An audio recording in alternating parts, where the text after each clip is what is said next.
Good evening, ladies and gents. Welcome back to Compound Interesting. In today's video, I want to explain why I've put all my Ethereum essentially into NFTs. And although that might be a little bit excessive, I do have some reasoning behind that decision that I want to share with you today. So there are a few reasons why I think NFTs, and particularly blue chip NFTs, are the best risk-adjusted returns that you can find anywhere in the world at the moment, in my opinion. Now, that doesn't mean that every single NFT is going to do well. In fact, I think the majority of NFTs are going to essentially be worthless at some point. But I'm talking about certain blue chip NFTs, which I'll discuss later, and future NFTs that are going to drop in the next couple of years. Memes are the way humans interact and form communities, and NFTs are one of the best ways to create a meme and thus create a digital community. So I'm not just talking about like the good guy Greg meme. I'm talking about memes being something a community can get behind. Like the meme for Americans is freedom. That's the meme that kind of holds a lot of Americans together, forms a community of proud Americans, is freedom. And I'm sure you can think of a huge amount of memes that certain communities can get behind. It's a slogan, it's an idea, it's an image perhaps, but NFTs represent a brilliant way that you can create these memes and create these communities. So let's go on to the next point, which kind of ties into this one, is that why did social media blow up back in the day? Well, when Facebook started out, when I got my Facebook account, my first one, or my Bebo account, I was highly incentivized to ask all my friends to also get on Facebook or to also get on Bebo or whatever it was. The reason I was incentivized to do that was because it's obviously going to make the platform a lot more enjoyable and a lot more fun for me. However, what's the big difference between a social media platform and a cryptocurrency or an NFT project?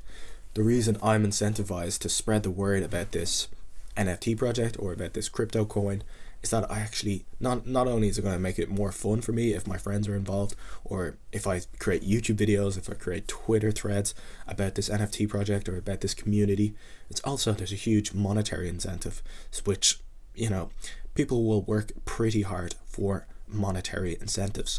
Now this goes further than just for like profile picture collections. Like, yeah, people might say, oh, this profile picture collection is really good, it has a great team behind it, they're doing really cool things.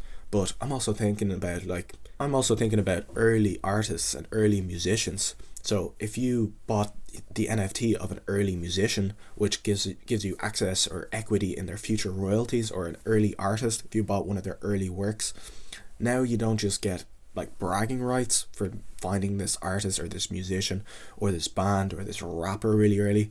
Now you get more than bragging rights, you actually get equity in their success. So the incentive for you to blow up this artist, to talk about this artist on your any sort of social media that you have, share their songs on your Instagram stories or share their art on your Instagram, etc., etc. There's a huge incentive for you to, if you really like the artist or you like the musician, to actually kind of spread the word a bit. So that kind of gets me thinking, like, artists and musicians and profile picture collections or any sort of NFT people, artists and musicians who actually use NFTs as a mechanism to spread their art and spread their music or spread their profile picture collection, they will succeed. They will have a higher likelihood of success because they'll have this army of people spreading their music and spreading their art. So there's a incentive for both parties in that sense. So that leads me to believe that the NFT model for musicians and artists has a high likelihood of success because, yeah, the artists and musicians who don't use this method won't have such viral marketers working on their behalf. Now, there's a few reasons why I think NFTs are set to perform better than cryptocurrencies or coins in the next bull run. NFTs are a layer on top of crypto. They're not like, when someone invests in an NFT collection, a retail investor, like, they're not really investing in the underlying tech of the NFT collection. Whereas when you're investing in a coin, usually it's like, oh, this coin has really cool technology. It makes, you know, it's kind of not super retail friendly. It's a lot of tech stuff that people don't really, like retail don't really give a crap about. Whereas with an NFT collection, it's just more fun. It's not so much about technology, it's more about branding and IP rights, and it's much more retail friendly. So in the next cycle, I believe there will be a lot more retail coming into NFTs rather than cryptocurrencies directly. And to add to that, I also think it's going to be much easier in the next cycle for people to invest in NFTs. Whereas in this cycle, there was it was a little bit of a challenge. Like my grandmother couldn't do it whatsoever. But in the next cycle, I think there will be a lot more ways that are just easier and safer to buy, sell, and store NFTs. So that will open up the floodgates for more retail investors in the next cycle. The other reason I like NFTs instead of coins is that there's no insiders, there's no pre-sale for an NFT collection. The 10,000 NFTs, for example, that are on the market, they're all on the market there. There's no more coins to come onto the market. There's no insiders waiting to dump on your ass. Whereas with coins, there's VCs who've gone into the pre-sale at 10% the price that you did, and they're just waiting and waiting so they can extract as much money from you as possible.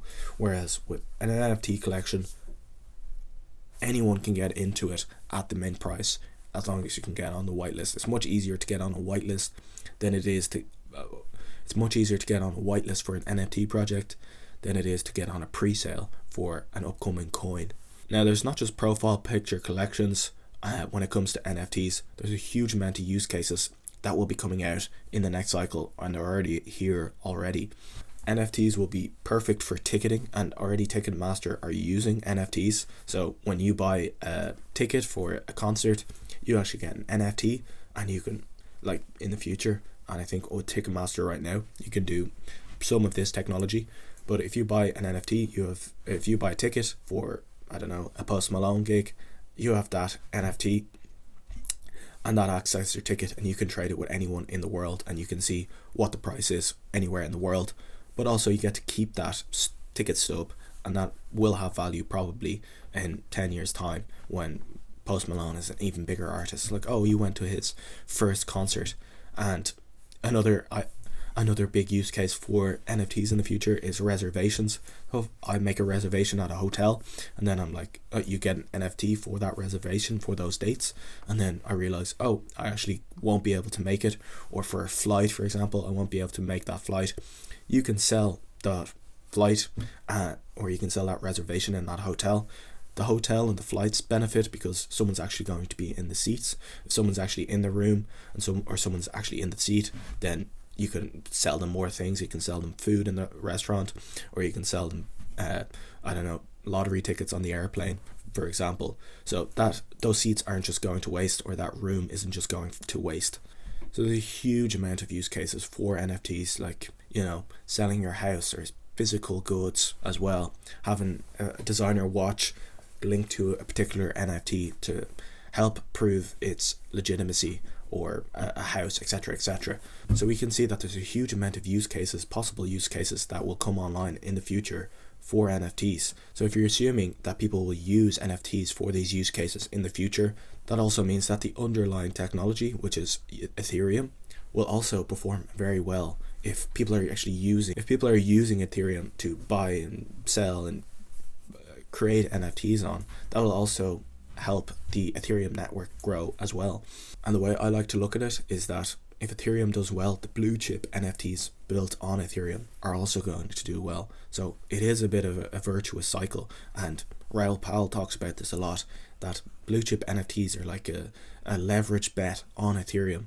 So if I own a CryptoPunk or a Bored Ape, and they just hold their floor price, they don't go anywhere over the next few years, but Ethereum goes up, I still get the upside in Ethereum if my CryptoPunk hasn't even changed in price.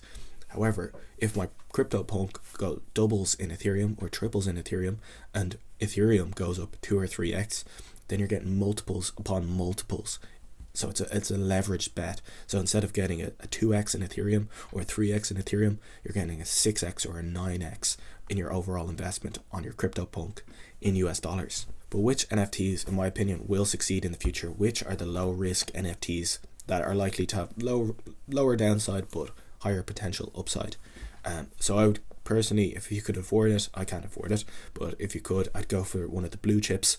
They're a little bit out of my price range, but a CryptoPunk is probably the lowest risk and still has phenomenal upside, and there's no execution risk with a CryptoPunk if you could afford a CryptoPunk, because CryptoPunks are like Bitcoin.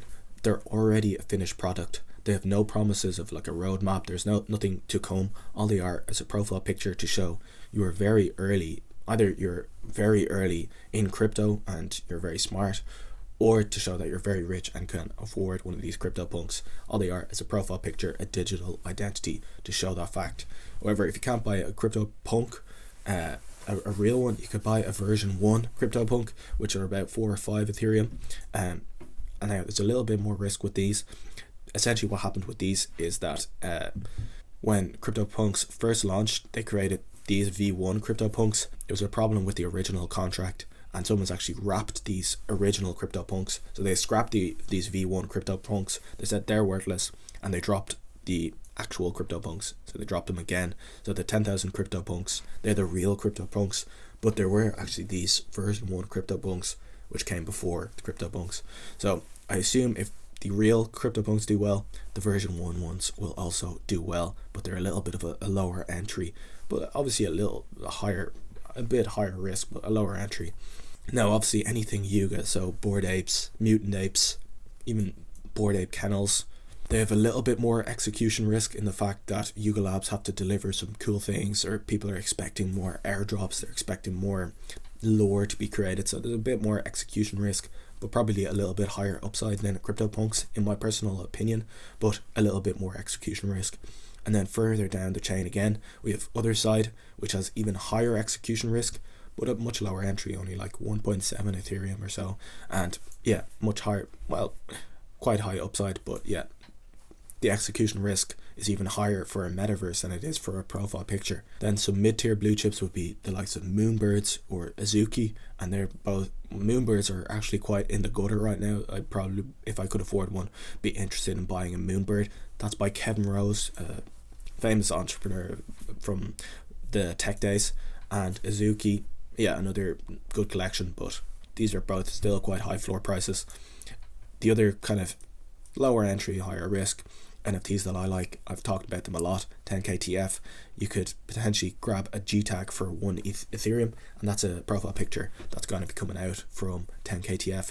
Watch my video about that if you want. Some other cheaper NFTs that I'm interested in, and I don't even own any of them, would be like the likes of Renga, Sappy Seals, and the Memes by 6529. I'm not going to get into any of them in depth. I just want to say some NFT projects that I'm interested in. I don't even own most of the ones that I mentioned, but the main point stands that I believe NFTs have a huge future ahead of them, and these are some of the collections which I think have the highest risk to reward, in the fact that they're somewhat low risk as far as low risk in the NFT space goes. But I do think NFTs will act like a call option on Ethereum, and I'm extremely bullish on Ethereum for the next few years. So if NFTs can get me a multiple on top of Ethereum, I'll be very, very happy in a few years. So when you buy an NFT, you're not fully selling your Ethereum to buy that NFT.